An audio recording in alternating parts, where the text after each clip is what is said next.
Question 6 is asking the same thing as question 5, but that's just a coincidence. It's probably going to vary on your actual test, but let's take a look. Main purpose of the text. So we go to the text, we're going to see if we can get our own little dumb summary, a very basic version of what we're reading. Don't get too caught up in the details. Just overview is all we need. San Francisco is known for the colorful murals painted on many of its buildings. The densest collection of murals is found on Balmy Alley in the Mission District neighborhood. In the 1970s, Latina artists painted vivid scenes of community life on walls along this block. As the original murals have faded, later generations of artists have painted new ones over them. As a result, Balmy Alley has become a living showcase of San Francisco's artistic spirit, with its murals reflecting changes in the cultural life of the city. So here's my dumb summary. Murals, good.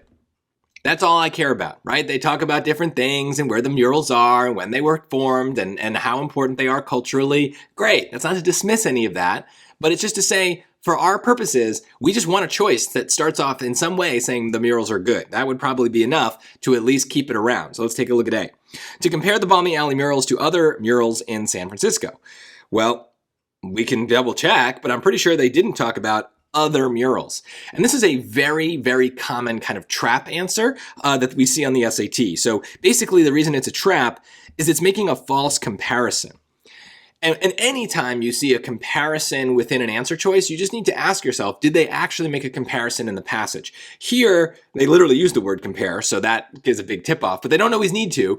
In this case, though, right, we need to think, okay, are they comparing and contrasting? No, they're only talking about the Balmy Alley murals. They don't talk about any others. So just be careful. We're not allowed to kind of read the next paragraph of this particular essay and think about what they might be saying next. It's only about what's there, and they only talked about one type of murals here. So that is a clear wrong answer to me.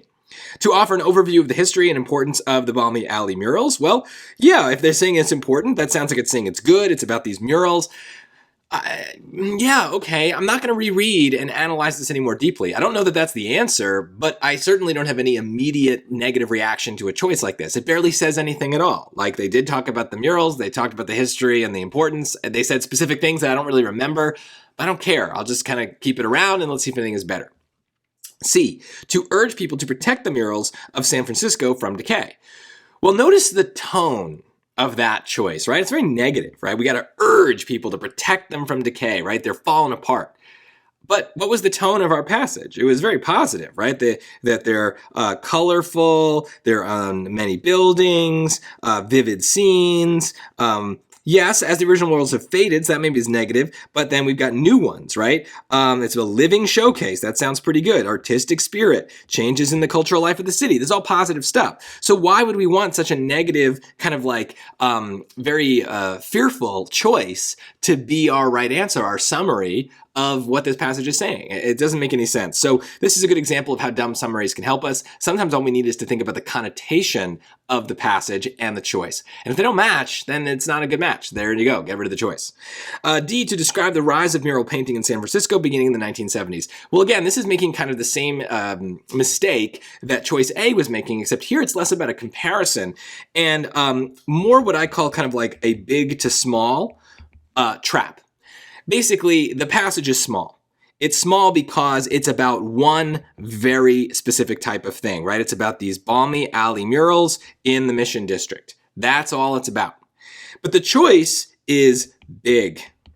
It's about all of murals in San Francisco. Again, it's making it much bigger. Now, there is a version of this essay where the person, the author, could have talked about the murals as basically like one example and made a point of saying the Balmy Alley murals are a great example of all of mural culture in San Francisco. And we learn a lot, and this is a little analogy. But that's not what they're doing. They're talking about this one example, and it's never really blown up into some bigger point. And so we're not allowed to assume that. I know in school that a lot of times your teachers have you read things and kind of think about symbolism and what did the author mean? What did they intend? And I know that this question is asking about the purpose, but the SAT is not as hard to understand as the passages that you read in school. Here, it's much more about the surface level.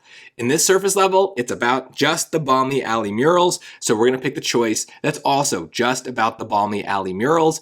I don't care about the rest of San Francisco. That's kind of the point of this question. So be careful because this one maybe isn't so hard. Maybe choice B would have been more obvious to you than I'm making it seem after 5 minutes of talking. But I do think that this is a very common kind of trap that they set for us. And so when passages do get harder, you might end up thinking about similar things. This big versus small. Are we giving one specific example, or are we making a much larger point about a much larger idea? So just be careful. Think about that. The choices will go back and forth, but hopefully you'll be able to match with the right passage.